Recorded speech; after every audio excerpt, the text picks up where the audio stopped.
Right now, they want to look at the front pages of some of the papers. And I will start with the Times. Really interesting story on the front page this morning. Fifth of the forces can't be relied on to fight. More than 10,000 serving sailors, soldiers and aircrew can't go to war because they've been declared medically unfit. It's an awful lot. I think it's around 23% is the exact number. Thousands and thousands can't just go anywhere. There's certain restrictions on where they can fight, when they can fight. And of course, that raises questions over the effectiveness of the British military. Let's bring in Andrew Eborn, barrister, broadcaster, futurist, to chat through some of the stories in the papers. And morning, Andrew, by the way. Hello. Morning, Martin. Always a pleasure to join you. Let's start with this story then on the front page of the Times. And I suppose if you are an adversary, you are reading this with glee because you're thinking, well, hold on, there's 23% of the already quite small UK armed forces that are unable for medical reasons to actually, meet on the battlefield and fight.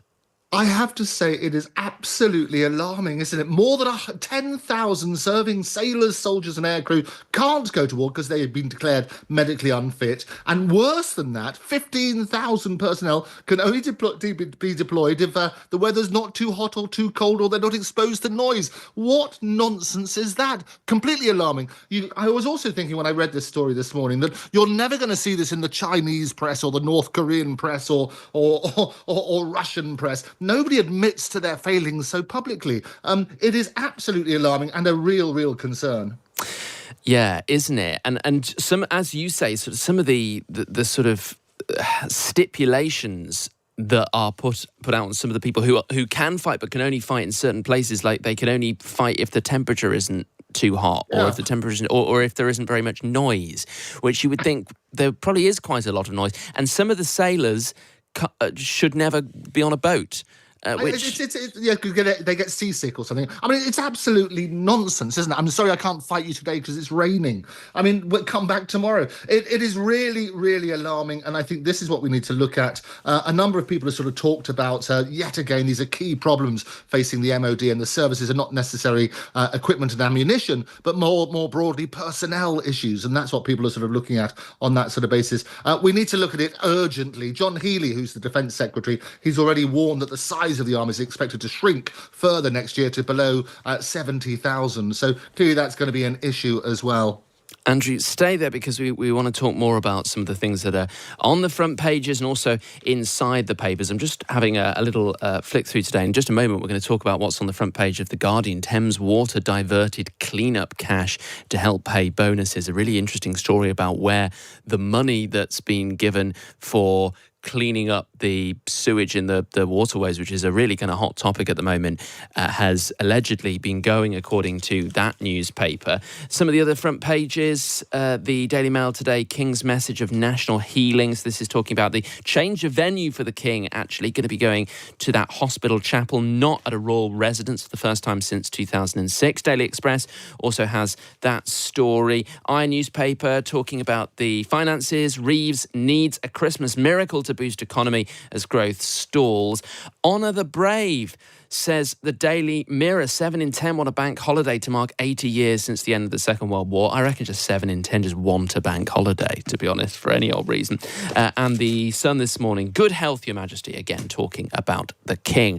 Andrew Eborn is with me talking about what's in the papers, going inside them next. Times Radio Early Breakfast. 21 minutes past 5, Christmas Eve, and it's Martin Williams in for Rosie Wright. Plenty still to come, but right now, looking through this morning's newspapers, Andrew Eborn with me, barrister, broadcaster and futurist. Before we go inside the papers, Andrew, I mentioned that front page of The Guardian about Thames Water. What are the allegations? Well, basically, they're saying they intentionally diverted millions of pounds, which were being pledged towards the environmental cleanups. And what they've done, they've diverted that to other costs, including bonuses and dividends. It's a shocking report from The Guardian. Basically, they say the company, which serves more than 16 million customers, they cut the funds after senior managers managed to assess the potential risk of such a move. For me, I think if you're going to have bonuses and the money really has been diverted there, it has to be related to performance, doesn't doesn't it? And if they're failing in other sides, then clearly questions have to be asked. Absolutely. Well, yeah, I mean, absolutely. And it is such a big issue at the moment, isn't it? The cleanliness of our waterways, our rivers, our canals. And I think I was reading somewhere the other day that the water bosses are sort of saying the level at which they have been asked to clean up the rivers is unachievable. And it makes me think, well, surely it isn't too much to ask. Well, no, you're absolutely right. If it's unachievable, then why is it achievable to pay these big bonuses? As I would urge, and I'm sure that all of your brilliant listeners around the world will turn around and say, look, it makes sense. You've got to have performance-related pay. If you manage to achieve this level of cleanliness, then obviously you've done your relevant targets. You can get your bonus. But we don't want to see any more pictures of revolting sewage over a breakfast, do we? Let's go inside the newspapers now. And there's a story in the Times today about, well, essentially how dumb everybody is. Well, certainly compared. This is the human brain, a story about the human brain, humbling truth of how slow-thinking humans are. I think what it says here, the human brain processes thoughts at only millionths of the speed at which information is transmitted over the internet, according to new research. I think if they were measuring my brain when I woke up at 2:30 this morning, it would have been a lot less than a millionth of the speed of the internet on a dial-up connection. But this is fascinating stuff, isn't it, Andrew? Oh, it's absolutely fascinating. As you know, I speak around the world about technology and the seismic advances. What this is the team of California Institute of Technology. They've assessed the speed of conscious thought, and they looked at data on human behavior, such as reading, writing, and solving a Rubik's Cube. And they realized it's ridiculously slow in comparison with a typical Wi-Fi connection, which processes 50 million bits per second.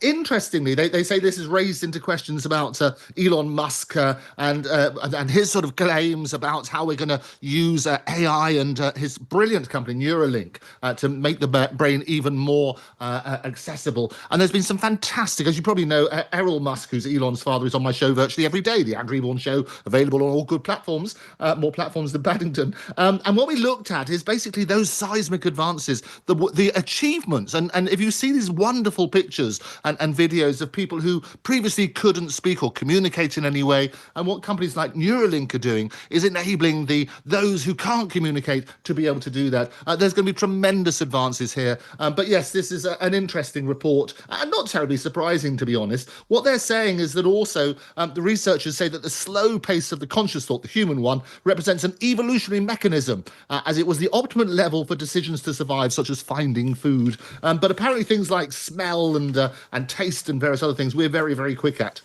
It taps into people's fear, doesn't it, that they're going to be replaced by a machine. And I'm very sceptical whenever I hear that, because I just think about, back in when mechanization was coming in and production lines and all that, people thought, oh, well, we're going to be replaced. And to an extent, people were. But then those then go on to create more opportunities and more jobs, but just in sort of other things. I'm not quite as doom and gloom on AI as a lot of other people, I think, seem to be. And you're very wise. A good bit of Christmas cheer. I can tell you that, and I've always said this, is that AI is our greatest human achievement, but also potentially a biggest existential threat. And what we need to look at is what it actually can achieve and basically use it as our co-pilot. We had the AI Security Summit over in Bletchley Park, you might recall that. And basically all the great and good, including Elon, were there talking about the tremendous opportunities, but also making sure that companies are aware of the risks so we can make sure there are safeguards in place. But we shouldn't be scared. And as you rightly say, if you look at 60% of the jobs today weren't around 40 years ago, we're going to evolve. Humans are going to get a much better life as a result of it. And every single day there's some brilliant news, great news coming out about what AI can achieve. It's solving all sorts of problems in the medical world. It's making our lives much more efficient, getting rid of all those humdrum jobs and so on and so forth.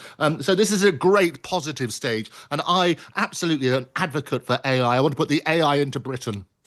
Staying on a technology theme, and I suppose this is maybe the opposite side of the coin here. There you are extolling the benefits of AI, but of course technology has its harms as well. And one of the big issues of the moment is how to keep young people safe online. Some of the big social media companies, Facebook, Instagram, Snapchat, TikTok, they think they've come up with a way to try and just do just that.